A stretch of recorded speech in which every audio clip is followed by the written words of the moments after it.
Assalamu alaikum and greetings. Here we have a new task where we have two conductors. One is infinitely long conductor, the other conductor is a triangle, right triangle conductor. So here is a right triangle with the current I2, and we need to calculate total force on this current contour.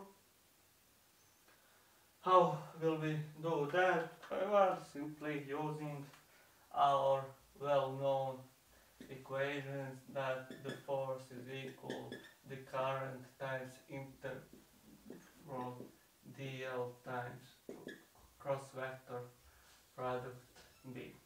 If we want to calculate only I-density, we can use the formula F equals only this dl times b times sinus angle between dl and b. The direction of dl, of course, is the direction of current. If this angle is equal to 90 degrees, we know that the sine of 90 degrees is 1. So we actually get that our force can be calculated is equal to I2 times integral b dl. And we will use this formula for calculating I-density, and the direction of this vector we will determine it visually from geometry. So first thing that we will do is determine the magnetic flux density direction. So in order to have a force on this conductor, it must have the current, and here it has a current I2, but also this conductor with current must be in a magnetic field, in a magnetic flux density. Do we have a magnetic flux density here? If we don't have this conductor, we don't have it. But because we have this conductor will create its own magnetic field. So with that direction, which is determined right-hand rule, we put a thumb in direction of current and our curved fingers shows direction of magnetic field, which means exactly at this point the magnetic flux density has this direction from you to the tail. Now, when we know this and we see we will calculate the magnetic field B. We will remember that if we have a infinitely long conductor and we need to calculate a magnetic field on a magnetic flux density on a distance d, that we can calculate it using the formula, simplified formula times d, where d is the distance.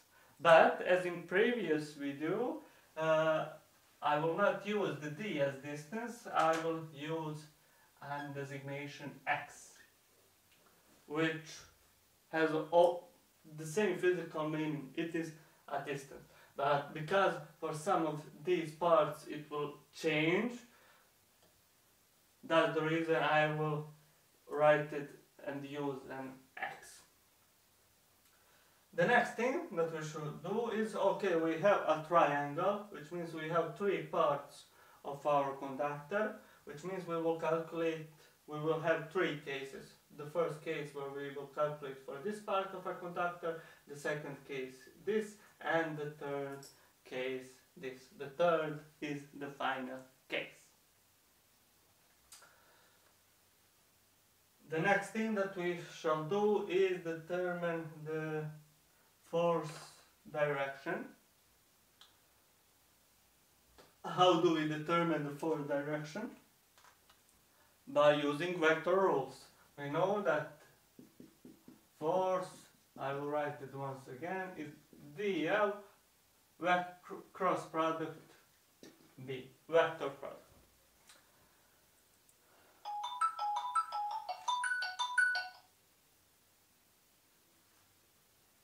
So our first conductor is this. How do we determine its direction? Okay, we firstly need to know what is the direction of the DL. So the DL is actually this part of a conductor. This is one of our DL, and it has direction the same as the current.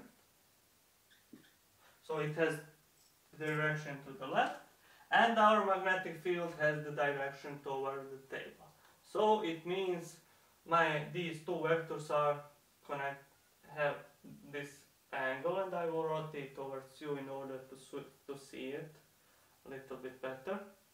Where this is magnetic flux density and this is my DL.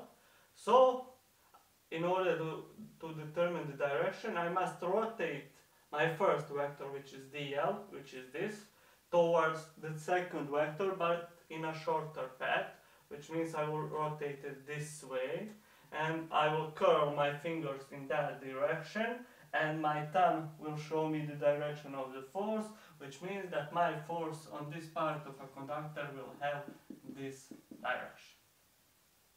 And it is perpendicular to both of these vectors, to DL and to B. Or it has 90 degrees, it's a normal. The next part is the second pair. Here, DL has this direction, okay, because this is the direction of the current, and I determine the direction the same way. Okay, I have a vector B towards the table. I have this DL which is down, and I will once again rotate it so you can see the real position of these two vectors, and I will rotate this in a shorter path, DL, the first vector, towards it. So which means if I rotate it that way, my thumb shows me that my force will be to the right. So this is F2. And now this, once again I must design, this is my DL vector. Now it's a little bit different. It is not strictly horizontal or vertical, but it's under an angle, some angle. So it is like this, and I will have my magnetic flux density from table towards it. And once again I need to rotate DL in a shorter direction. I will rotate this towards you so you could see what I'm talking about, and which means I need to rotate DL towards B in a shorter path. If I rotate it, this is under some angle, it's not strictly vertical, so I use this. I must rotate it in this angle, which means exactly at this angle, which means this will be my force, the direction. And was the angle of this force compared to DL and also compared to B, let's remember that the resultant vector is perpendicular. It's normal to both of these vectors, which means this angle here must be 90 degrees. It's 90 degrees. So,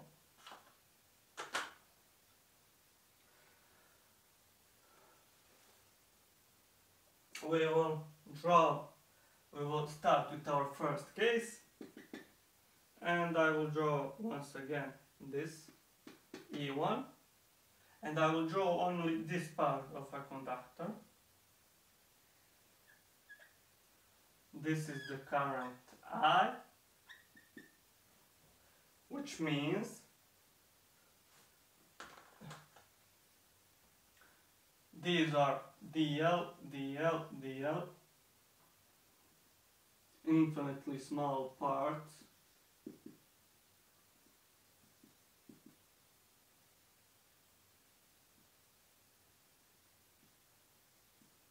I will take one DL for an example. So, for example, this DL is on a distance, we will say x from our conductor. which means that this dl, because this is the total distance, dl is infinitely small distance. It means that this will be our dx, because we are moving on x-axis, and so dx will be actually equal to the dl. Why is this important? Okay, my force is equal b times dl, but my b depends from the distance. So here b is not the same as here, is not the same as here. So we have a variable inside b. That's the reason why we noted this, write it as an x, and infinitely small part of this, as we move infinitely small distance, we write it as an dx, because total distance is x. If we move a little bit more, that is dx. So we can put all of this into our formula, which means this is I2 times integral b is mu0 I 2p times x, and dl we already told you that it is an x. And what are the borders of these integrals? From which point, from which length does my conductor starts? Does my dl or dx starts? They are starting from this length, which is a, to this length, which is also a, which means this is 2a, a plus a plus, excuse me, it's b, so a plus b, and that is a total difference. So we determine the borders. Where does my conductor dl, parts of a conductor, or in this case dx, starts? They are starting from here, from this distance a, and they end up here, which means that is a plus b. And we calculated, we cannot draw b in front of integral because it is not a constant. It changes as the distance changes. So we will get that this is equal, here it's I1, for b it is I1 because this current creates it. So it is I1 times I2 times mu0 over 2p. We will get integral dx over x, which is ln logarithm, natural logarithm x, borders, these. So it will be the upper border minus the bottom border. So our first force will be without a vector, excuse me, times natural logarithm of a plus b minus logarithm of a, which is logarithm a plus b divided with a. So we get that our force is 10.92 micronewtons.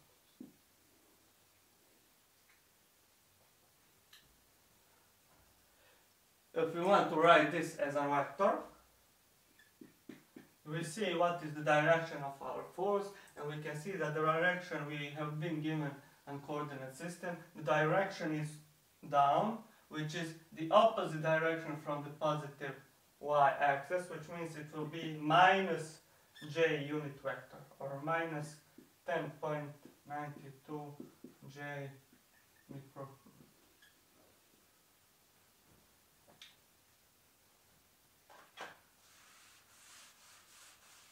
The next case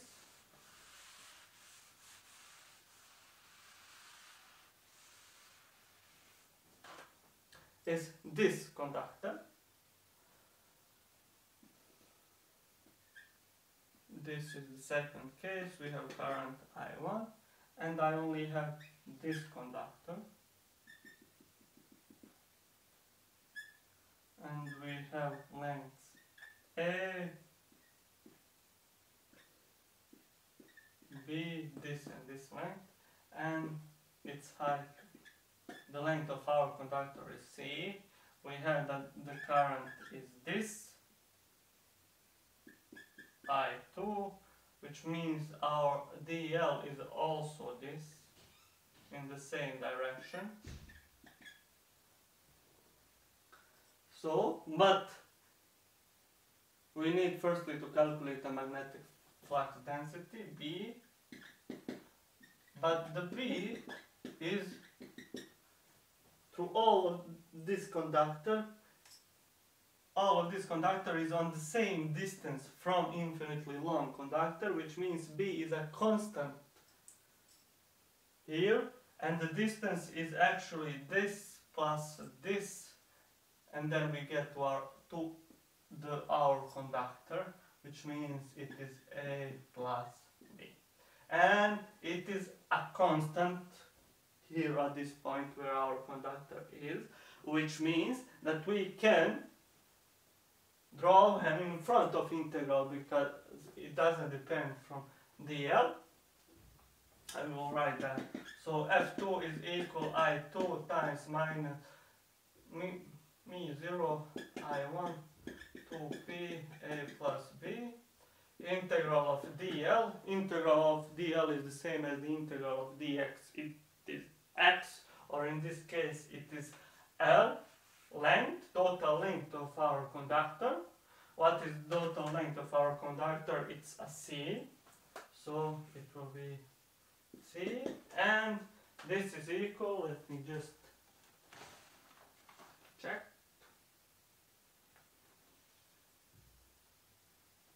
6.66.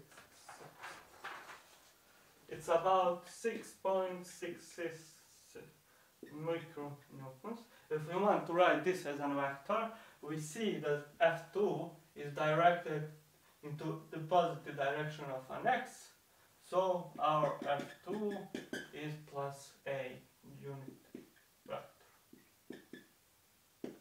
x unit. And now the hardest part comes.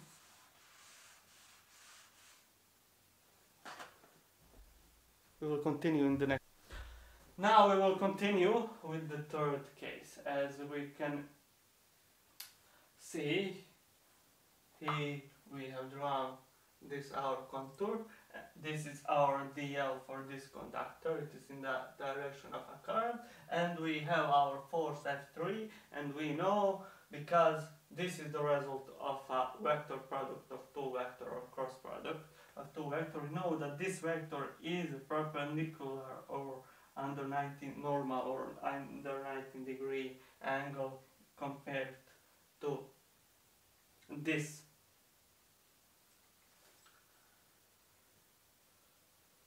conductor. And now, what do we have here? What's the problem here? Firstly, we need to find our magnetic flux density B, but the B is simply the function of x. So if we need B here, this is the distance, this distance is an x, so it is a function of x. If we need B here, x changes. So our B magnetic flux density is equal, we are using the same formula,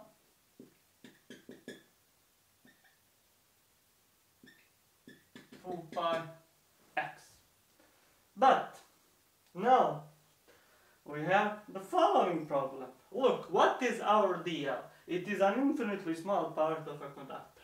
But now, what do we have? We have the dl is not only at one component. For example, at x-axis, we have the dl is on x-axis, and it changes with one variable, distance. Here we had that dl is actually in y-axis and it changes only in one direction. But here we have that it has both components, x and y, but our dl is this infinitely small part. So in order to find dl, we must write dl as a function from one variable. What is our variable? The distance from this conductor. So our variable is dx, which means if I move a little bit more, this is my dx. And I will write it here. So this is my dx. And I will write the bigger picture of this part here. So this is dl. This is sun. It will be actually dj epsilon component, and this is dx. And we will analyze this only as an amplitude, as a length of a right triangle. And we know that this is a right triangle. So this is right triangle, 90-degree triangle. And we need to write dl as a function of only one variable, not two, only one variable. If you use multiple integrals for calculation, then it's okay, but we are using at this level only integrals with one variable, so we must write this as an integral of one variable, not two or three. So, what is my dl? I need to write it as a function of dx. Well, I can write it if I know this angle, alpha, let's say. This angle alpha is actually this angle. So wherever I draw the parallel side, for example here, this is alpha, this is alpha. This angle is the same. So, which means for this part, this alpha is equal to this alpha. And right away, if I know that, I see dl is the hypotenuse, dx is adjacent side, which means I can use cosine of alpha. Cosine of alpha is equal adjacent side, dx divided with dl, which means that my dl is cosine alpha times dx. And I will write that here. So my integral f3 is equal I2 times integral mu0 I1 2px times dl. My dl is this.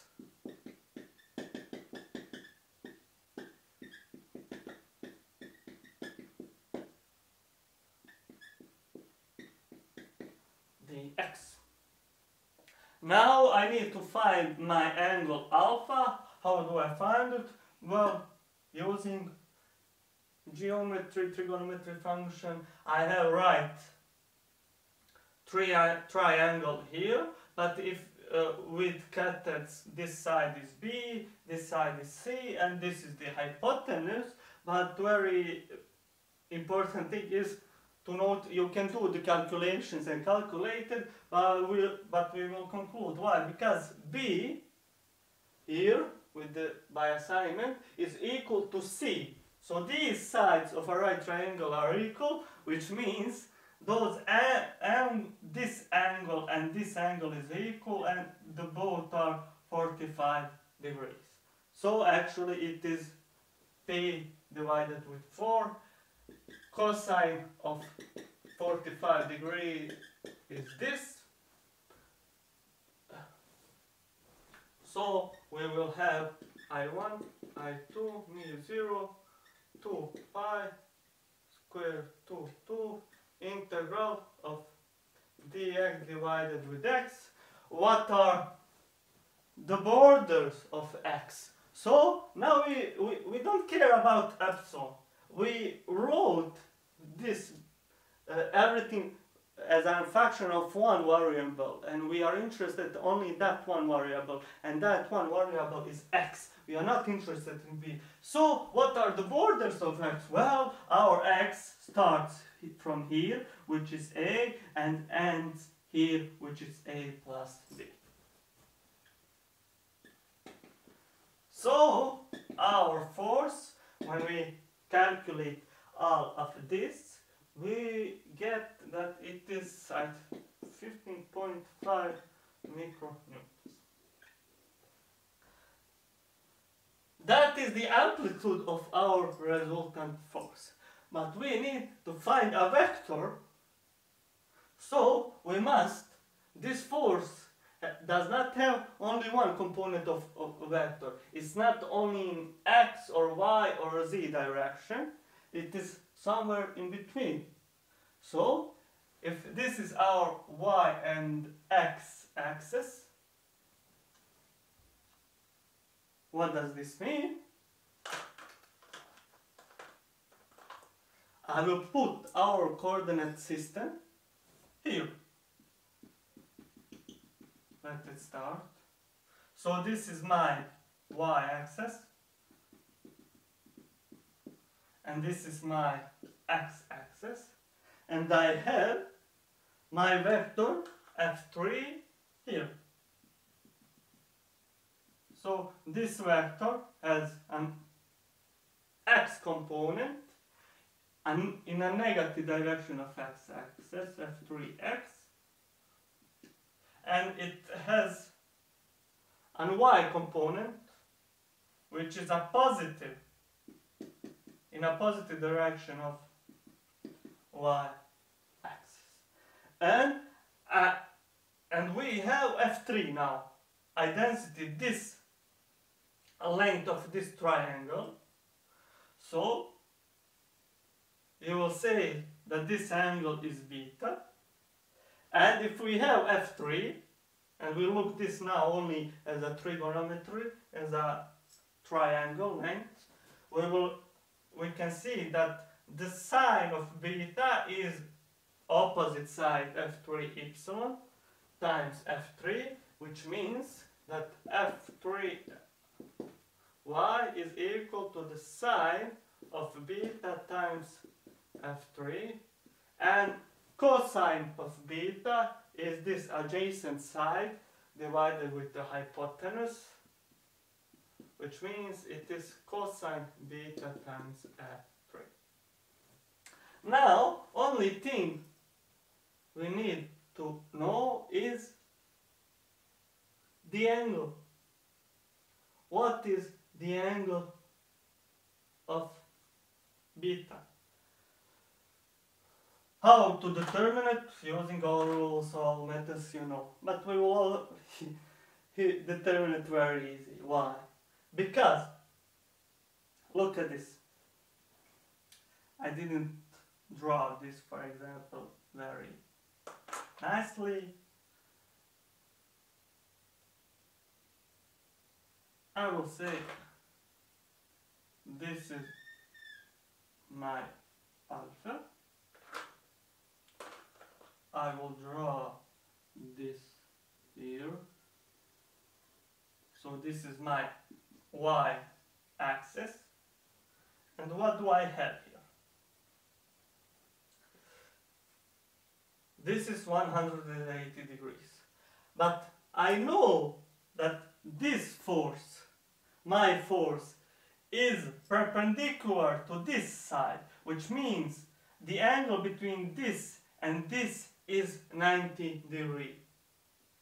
And I have alpha, which we determined that it is because it is a right triangle and both cutted sides are equal. This is actually 45 degrees. It means this 45, this is 90 degrees, which means this is also 45 degrees because this is an angle of 180 degrees. So we have also that beta is equal to the 45 degrees. And we get that our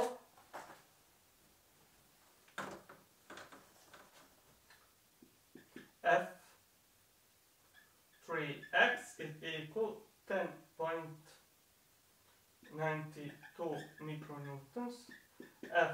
F3y is equal also 10.92 micronewtons. So, as a vector, if we want to write it as a vector, F3x is a negative direction of an x-axis, which means it is a minus I, and F3 epsilon is in a positive direction of y-axis, which means it is a plus j unit vector. And how to find, now we can, our vector F3 write it as this, F3x plus F3 epsilon. F3x is minus I plus 10.92 micronewtons J. And our resultant vector will be F1 plus F3 plus F4, and we will get that our vector resultant is minus 4.26 I micronewtons. So its identity F, or as we write it, F without anything, is absolute value of this. It is only a positive value. So this is the resultant force. That would be it. Thank you for watching and see you in the next video.